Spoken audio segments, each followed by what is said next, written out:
दोस्तों, पटना जंक्शन पर दिल्ली जाने के लिए एक ट्रेन तैयार खड़ी थी। स्टेशन पर हजारों लोगों की भीड़ थी और उसी भीड़ में एक सुंदर नौजवान लड़की भी बैठी हुई थी। एक व्यक्ति उसे काफी देर से देख रहा था और वो सोच रहा था कि ये यहाँ पर क्या कर रही है, ये यहाँ पर क्यों बैठी है। उसकी मासूमियत और उसके चेहरे के भाव को वो पढ़ने की कोशिश कर रहा था और वो व्यक्ति बेचैन हो रहा था। बार बार सोच रहा था कि ये क्यों यहाँ पर आई हुई है, क्यों बैठी हुई है, क्या ये दिल्ली जाना चाहती है, कोई इसके साथ और भी है क्या। काफ़ी सारे सवालात उसके दिमाग में घूम रहे थे। दोस्तों, वो व्यक्ति कोई और नहीं था, उस लड़की का तलाकशुदा पति था जिसका 3 साल पहले उससे तलाक हो गया था। दोस्तों, उसका नाम विकास होता है और उस लड़की का नाम अमृता होता है। इन दोनों का 3 साल पहले तलाक हो गया था। आज जब विकास अमृता को स्टेशन पर बैठे हुए देखता है तो काफ़ी चीज़ें सोचने लग जाता है। वो ये सोचता है कि इसकी शादी हो गई होगी। उसे देखने के बाद वो ये तो जान जाता है कि ये भी दिल्ली जाने के लिए तैयार बैठी है और आज विकास भी दिल्ली ही जा रहा था। वो इंतजार कर रहा होता है और ये देखने की कोशिश करता है कि इसके साथ में कौन व्यक्ति है जो इसके साथ जा रहा है। अगर इसने शादी कर लिया होगा तो इसका पति जरूर यहाँ आसपास में होगा। लेकिन काफ़ी देर तक जब देखता है कि कोई भी आदमी उसके पास नहीं आता है और अमृता वहाँ से उठ करके और ट्रेन में चढ़ने लगती है। स्लीपर क्लास में उसका टिकट होता है और स्लीपर क्लास में जब वो चढ़ने लगती है तो उसका जो तलाकशुदा पति विकास होता है, विकास की भी उसके पीछे पीछे स्लीपर की बोगी में चढ़ने लगता है। दोस्तों, चूंकि विकास का टिकट AC 3 का था, लेकिन आज वो अपनी पत्नी को, एक तलाकशुदा पत्नी जिसे 3 साल पहले उसने तलाक दे दिया था, आज अपनी पत्नी को जब देखता है तो अपनी पत्नी के साथ सफ़र करना चाहता है। वो अब अपने आप को रोक नहीं पाता अपने पत्नी के साथ में जाने के लिए और फिर उसके पीछे पीछे उस ट्रेन में चढ़ने लगता है। दोस्तों, अमृता स्लीपर की S1 बोगी में चढ़ जाती है और अपने सीट पर पहुंचती है। उसका सीट कॉर्नर वाला लोअर बर्थ होता है और उस सीट पर जा कर के वो बैठती है और विकास उसके पीछे खड़ा हो जाता है और देखता है कि अगर इसके साथ कोई आया होगा, अगर स्टेशन पर इधर उधर कहीं घूम रहा होगा तो अभी थोड़ी देर में ज़रूर आ जाएगा। लेकिन काफ़ी देर तक कोई भी दूसरा व्यक्ति नहीं आता है। कई लोग उस सीट पर बैठने के लिए आते हैं और बैठने की कोशिश करते हैं तो अमृता कहती है कि इस सीट पर कोई मत बैठो, ये मेरी सीट है, मैं इस पर किसी को बैठने नहीं दूंगी। कुछ लोग आते हैं, कहते हैं कि मैडम, हमारा सफ़र 2 ही घंटे का है, हमारा सफ़र सिर्फ 3 ही घंटे का है, हमको बैठ जाने दो, हम आगे उतर जाएंगे। लेकिन अमृता कहती है कि नहीं, आपका सफ़र कितने भी देर का हो। वो अपना पैर फैला करके बैठी होती है और कहती है कि मेरा तबीयत ठीक नहीं है, मैं यहाँ पर किसी को बैठने नहीं दूंगी। दोस्तों, ऐसे काफ़ी लोग आते हैं और चले जाते हैं, किसी को भी बैठने नहीं देती है और अपना पैर फैला करके वहीं पर बैठी होती है। तभी विकास अपना बैग उठाता है और बैग को ले जाकर के उस सीट के ऊपर रखता है।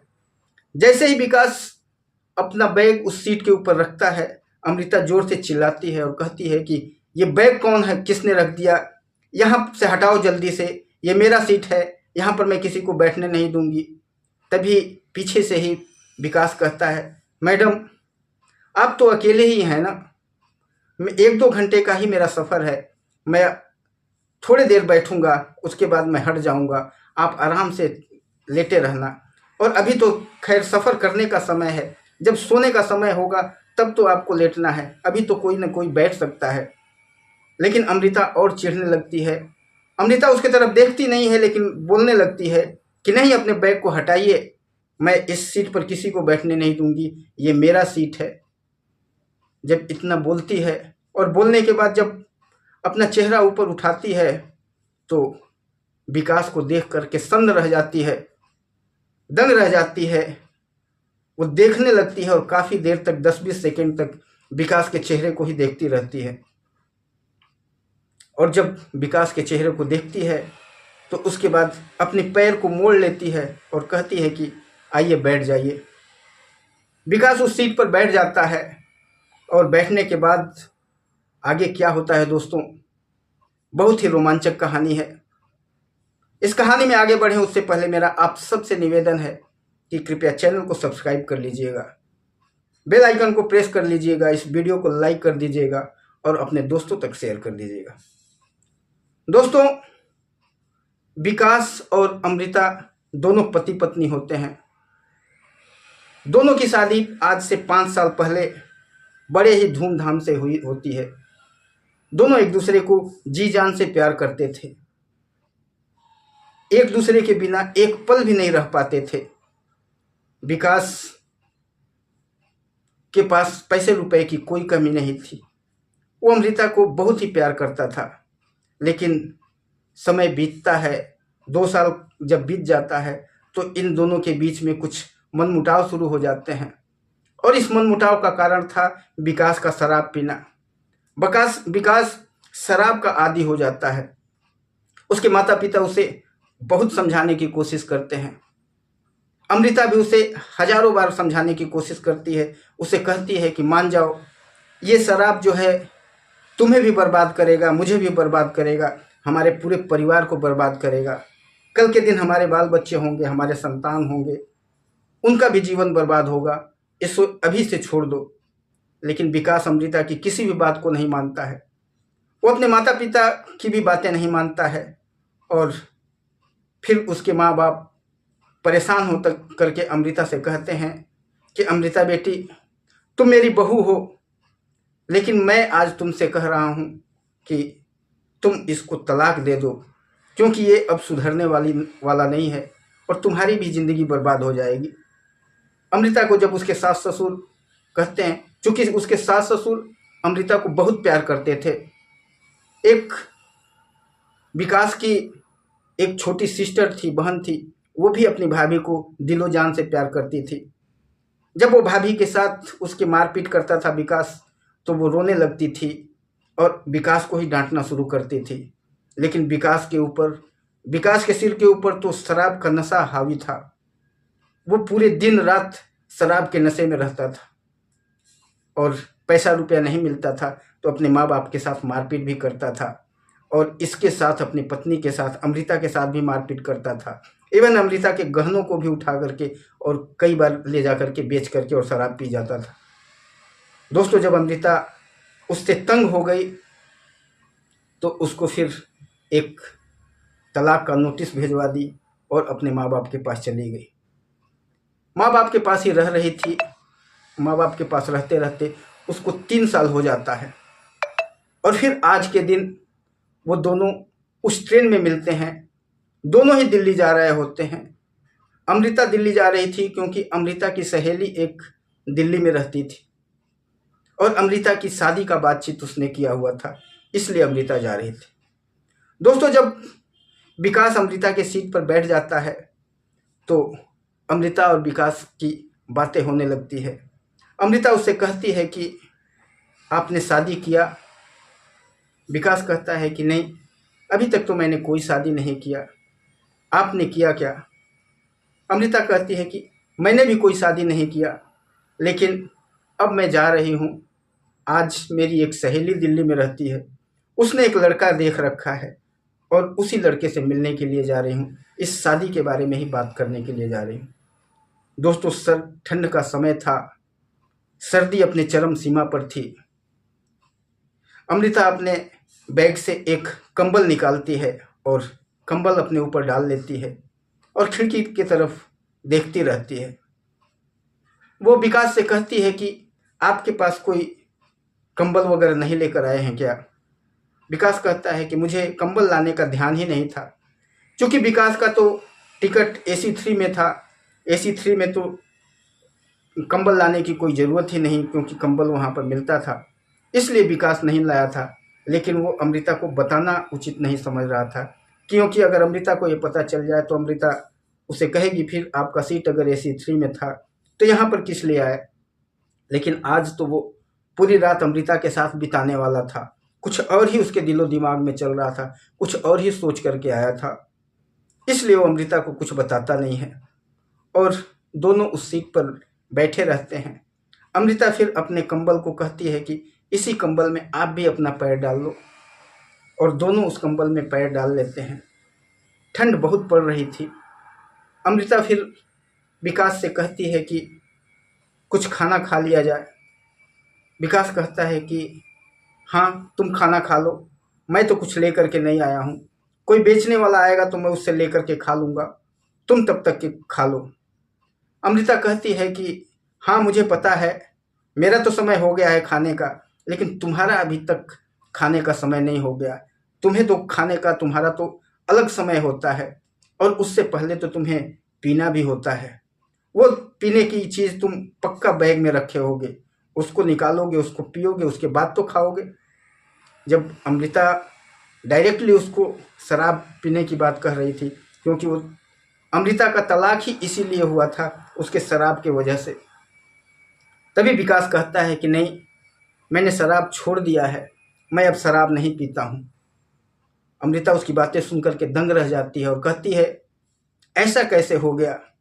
जिस व्यक्ति ने सब कुछ बर्बाद कर दिया शराब के लिए, पत्नी तक को तलाक दे दिया, माँ बाप से लड़ाई झगड़ा मारपीट किया, सब कुछ अपना बेच दिया, अपनी पत्नी के गहने तक बेच दिया, वो व्यक्ति शराब कैसे छोड़ सकता है? मैं तो इस बात को मान ही नहीं सकती हूँ।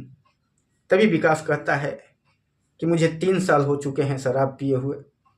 मैं तुम्हारी कसम खा रहा हूँ, तुम्हारी कसम खाकर बोल रहा हूँ कि मैंने 3 साल से शराब को हाथ तक नहीं लगाया। तभी अमृता उसके तरफ देखती है और कहती है कि मेरी कसम क्यों खा रहे हो? मैं कौन लगती हूँ तुम्हारी? मेरा और तुम्हारा क्या रिश्ता है? किसी ज़माने में किसी समय हमारा रिश्ता था, अब तो हम लोग अलग अलग, हमारी दुनिया अलग हो चुकी है। मेरा कसम खाने की कोई ज़रूरत नहीं है।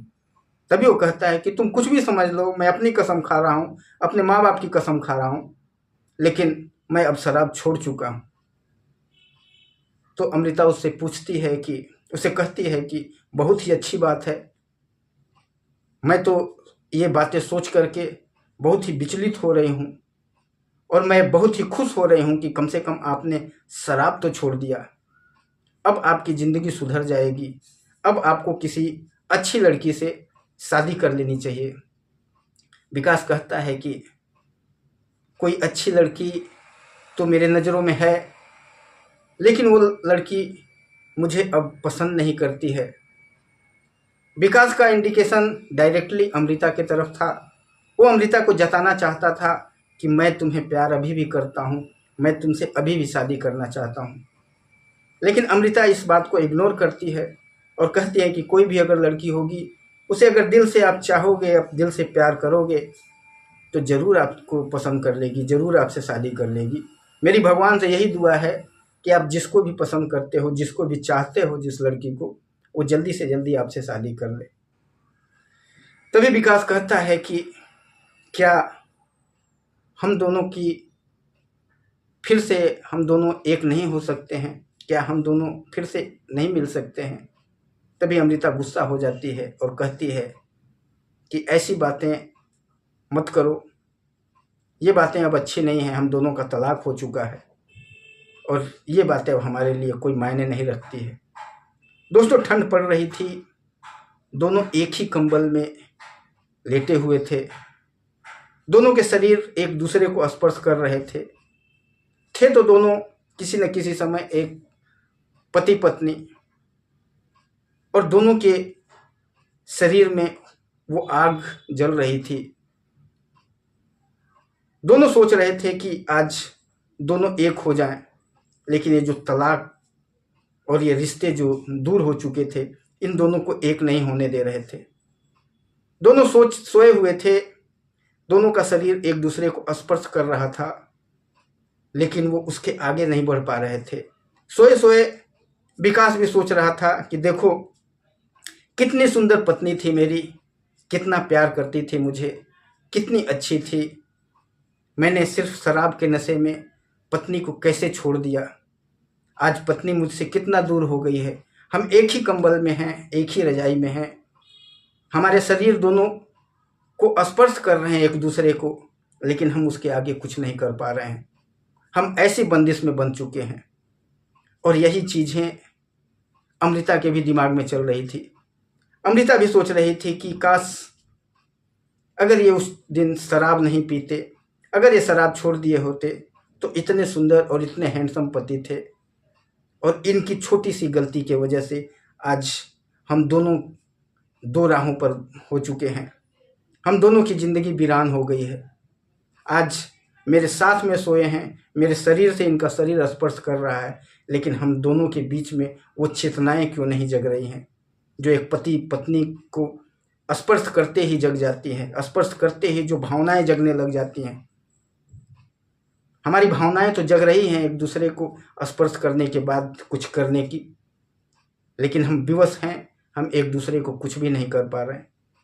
दोस्तों, यही सोचते सोचते ये दोनों का सुबह हो जाता है।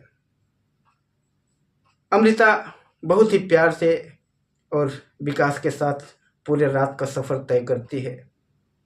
सुबह होता है, दोनों जब उतरते हैं और उतर करके प्लेटफॉर्म पर जाते हैं तो अमृता कहती है कि मेरी सहेली आने वाली है, मैं चली जाऊंगी।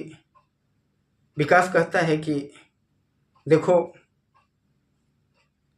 तुम्हें जहाँ जाना है वहाँ बताओ, मैं तुम्हें वहाँ तक छोड़ दूंगा, तुम चले जाना अपने जगह पर, लेकिन थोड़ी देर मेरे साथ और टाइम स्पेंड करो।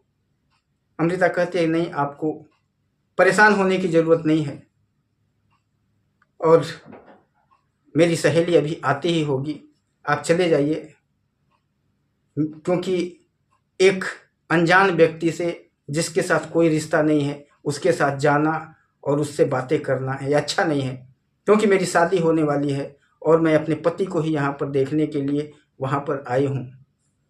तभी एक मफलर निकालती है और कहती है देखिए, ये मैंने अपने पति को बना करके अपने हाथों से बुन करके लाया है। तो जब विकास उसको देखता है तो कहता है कि बहुत ही सुंदर है, आपने अपने पति के लिए बनाया है। अमृता कहती है अगर आपको ज़्यादा ही पसंद है, आपको ज़्यादा ही अच्छा लग रहा है तो आप ले सकते हैं, मैं दूसरा मफलर अपने पति को के लिए बना दूंगा। और वो मफलर विकास को दे देती है। विकास उस मफलर को लेकर के ओढ़ लेता है और फिर उसके बाद विकास अपने पैकेट में हाथ डालता है और तकरीबन 10,000 रुपये के आसपास उसके पास होते हैं। वो 10,000 रुपये निकाल करके और अमृता की तरफ पकड़ाने लगता है। अमृता उस पैसे को देख करके और वापस करती है और कहती है कि ऐसा मत करिए, मुझे पैसे की कोई ज़रूरत नहीं है, ये क्या कर रहे हैं आप, मैंने आपको मफलर दे दिया है, इसलिए मफलर मैंने दे दिया है कि हम किसी ज़माने में किसी समय हम दोनों पति पत्नी थे, बेशक अलग हो गए, तलाक हो गया तो क्या हो गया, लेकिन अभी भी दिल में हमारे प्यार मोहब्बत तो एक दूसरे के लिए है ही, और मैंने मफलर दे दिया तो मैंने अपने पति को दिया, इसके लिए आप इतना सारा पैसे मुझे देने की कोशिश मत करिए, ये पैसे आप रख लीजिए। बहुत ज़बरदस्ती करता है विकास, लेकिन अमृता उसको पैसे वापस कर देती है। फिर विकास अपने पैसे रख लेता है और फिर अमृता कहती है कि ठीक है, आप चले जाइए, क्योंकि ज़्यादा देर तक हम लोग को यहाँ पर एक साथ रहना अच्छा नहीं है। मेरी सहेली आएगी, हो सकता है कि सहेली के साथ वो लड़का भी आ जाए जिससे मेरी शादी होने वाला है, अगर वो मुझे ऐसे आपके साथ देख लेगा तो अच्छा नहीं होगा, इसलिए आप चले जाइए।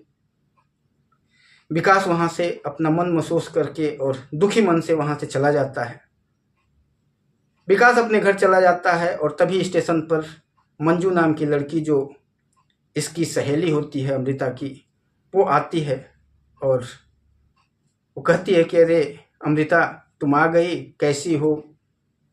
तो अमृता कहती है कि मैं ठीक हूँ यार, लेकिन मैं जिस ट्रेन में बैठी थी, जिस सीट पर मैं बैठी थी, उसी ट्रेन में मेरा तलाकशुदा पति भी आ गया था। उसके पास टिकट नहीं था, विदाउट टिकट वो सफ़र कर रहा था और मेरे ही सीट पर आकर के बैठ गया। बहुत दुखी है वो कह रहा था कि मैंने शराब छोड़ दिया है, और उसके चेहरे से, उसके बातचीत से लग भी रहा था कि वो शराब छोड़ चुका है। बहुत ही व्यथित हो रहा था वो चाहता था कि मैं फिर से उसकी हो जाऊं। कई बार वो इशारे में इंडिकेट भी कर रहा था। तो मंजू कहती है अरे छोड़ो ऐसे लोगों को, जो एक बार तलाक दे दिया उसके तरफ क्यों अपना आकर्षण कर रहे हो, तुम्हारे लिए तो मैंने एक बहुत सुंदर, बहुत अच्छा लड़का ढूंढा है। उसको घुटने दो, उसको मरने दो। उसने जैसा किया, जैसा कर्म किया, उसका फल उसको भोगने दो। उसके बारे में बातें मत करो, उसके बारे में मत सोचो। और फिर मंजू उसको लेकर के अपने घर चली जाती है। सुबह जब होता है, मंजू उसको लेकर के एक ऑफिस में जाती है। दोस्तों, जो विकास होता है, विकास की वहीं पर एक जींस पैंट की कंपनी होती है, एक फैक्ट्री होती है, जहाँ पर 30-35 लोग काम करते हैं। कई सारी मशीनें होती हैं जहाँ पर जींस पैंट की सिलाई होती थी। उसका मालिक था विकास। विकास का बिजनेस बहुत ही बढ़िया चल रहा था यहाँ पर। और जो मंजू थी, मंजू उसी के जो जींस की फैक्ट्री थी उसी में काम करती थी। वो फैक्ट्री में लेकर के अमृता को जाती है और विकास के केबिन में पहुंचती है और कहती है, सर, मैं जिस लड़की के बारे में आपसे शादी की बात जिस लड़की से कर रहा था, वो लड़की आई हुई है। मैं कहिए तो बुलाऊं? विकास कहता, हाँ बिल्कुल, जल्दी बुलाओ लड़की को। लड़की को जैसे ही वो अमृता को बुलाती है और अमृता उस केबिन में दाखिल होती है, और विकास जैसे ही देखता है, अपने चेयर को छोड़ करके खड़ा हो जाता है। वो कहता है, तुम? और अमृता भी जब उसको देखती है तो कहती है, अरे तुम?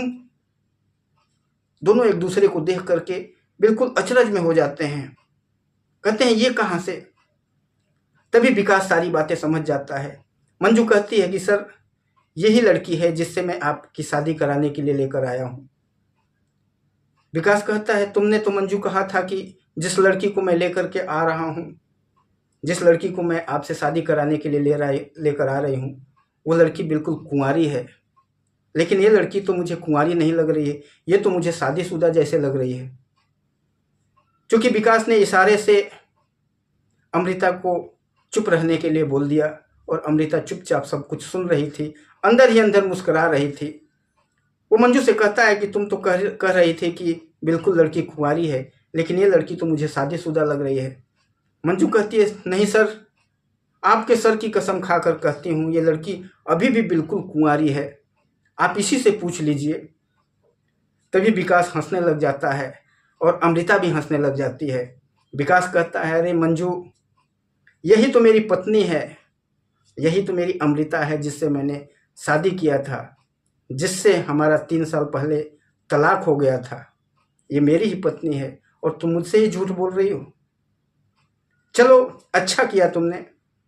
मैं तो बस, मुझे कोई लड़की नहीं चाहिए था, मुझे तो सिर्फ अमृता ही चाहिए था।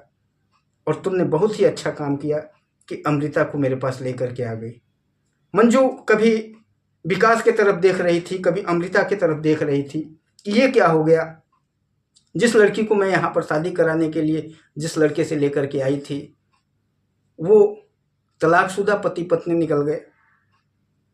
दोस्तों, बहुत विकास मंजू को बहुत बहुत धन्यवाद कहता है कि मंजू, बहुत ही तुम्हारा आभार है, ज़िंदगी भर तुम्हारा मैं ये ऋण चुका नहीं पाऊंगा।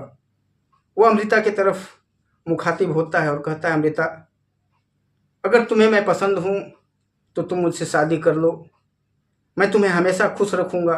जो भी गलतियाँ हुई जाने अनजाने में हम दोनों से, उस सारी गलतियों को भूल जाओ। जिस वजह से हमारा तलाक हुआ, एक शराब ही था जिसके वजह से हम दोनों का तलाक हुआ था। और इस कंपनी में इतने सारे लोग हैं, तुम्हारी सहेली खुद मंजू है, इसी से पूछ लो। इस कंपनी में जितने लोग हैं, किसी से भी पूछ लो। अगर कोई भी कह देगा कि मैंने कभी भी शराब पिया है इन लोगों के सामने या कहीं भी पीता हूँ, तो तुम बेशक मुझसे शादी नहीं करना। लेकिन मैं तुम्हें गारंटी दे रहा हूँ, मैं तुम्हारी कसम खा करके, मैं अपने माँ बाप की कसम खाकर कह रहा हूँ कि मैंने शराब 3 साल पहले छोड़ दिया था। मैं तुम्हें हमेशा खुश रखूँगा, मैं तुम्हें अपने दिल की रानी बना करके रखूँगा। अमृता जब ये बातें सुनती है तो अमृता के भी आंखों से आंसू बहने लग जाता है और विकास के भी आंखों से आंसू बहने लग जाता है। वहाँ पर जितने लोग होते हैं उस कंपनी का, सब लोग तालियां बजाने लग जाते हैं। अमृता आकर के विकास के गले से लग जाती है और कहती है, अब मुझे किसी से कोई पूछने की ज़रूरत नहीं है। आपके दिल, आपकी आंखें ये अच्छी तरह से बयान कर रही हैं कि आप अब कोई शराब, कोई नशा नहीं करते हैं, आप एक अच्छे इंसान हैं, तभी तो आपने इतना अच्छा बिजनेस जमाया हुआ है। दोस्तों विकास अमृता को लेकर के अपने घर जाता है, अपने माता पिता से मिलवाता है। जब उसके माता पिता उसको देखते हैं तो फूले नहीं समाते हैं, क्योंकि वो माँ बाप अमृता को जी जान से प्यार करते थे। जैसे ही माँ देखती है अमृता को, कहती है कि मेरी बहू आ गई, मेरे घर की लक्ष्मी आ गई। इसके बिना मेरे घर की लक्ष्मी रुष्ट हो गई थी, अब मेरी बहू आ गई, अब मेरे घर में किसी भी तरह की कोई धन संपत्ति की या किसी भी तरह की कोई भी कष्ट नहीं होगा। तभी वो छोटी बहन जो होती है विकास की, वो भी आती है और अपनी भाभी के गले लग करके रोने लग जाती है और कहती है कि भाभी, क्या आपको मेरी याद नहीं आ रही थी? कैसे आप मेरे बिना इतने दिनों तक रह गई? जब हम दोनों साथ थे तो हम 24 घंटे एक साथ रहते थे, एक साथ खेलते थे, एक साथ खाते थे, और आप 3 साल से मेरे बिना कैसे रह गई? दोस्तों जैसे ही ये बातें सुनती है अमृता, अपने ननद को गले लगा करके और रोने लगती है। सभी लोग इकट्ठा होकर के और थोड़ी देर माहौल गमगीन रहता है, लेकिन फिर खुशहाल हो जाते हैं। दोनों पति पत्नी मिल जाते हैं, सास ससुर ननद सब मिल जाते हैं, परिवार इकट्ठा हो जाता है, एकजुट हो जाता है और फिर खुशियों की बौछार आ जाती है। दोस्तों इस कहानी का, इस स्टोरी को सुनाने का मेरा आशय सिर्फ इतना ही है कि पति और पत्नी एक छोटी सी गलती से इतना जल्दी तलाक का निर्णय न ले लें। थोड़ा सा एक दूसरे को समझाने की कोशिश करें, थोड़ा सा एक दूसरे को समय देने की कोशिश करें। फिर मिलेंगे दोस्तों। अगर ये कहानी आपको अच्छी लगी होगी तो वीडियो को लाइक करके और चैनल को सब्सक्राइब कर लीजिएगा, क्योंकि ऐसी कहानियाँ मैं लेकर आता रहता हूँ। फिर मिलेंगे किसी और वीडियो में, तब तक के लिए नमस्कार।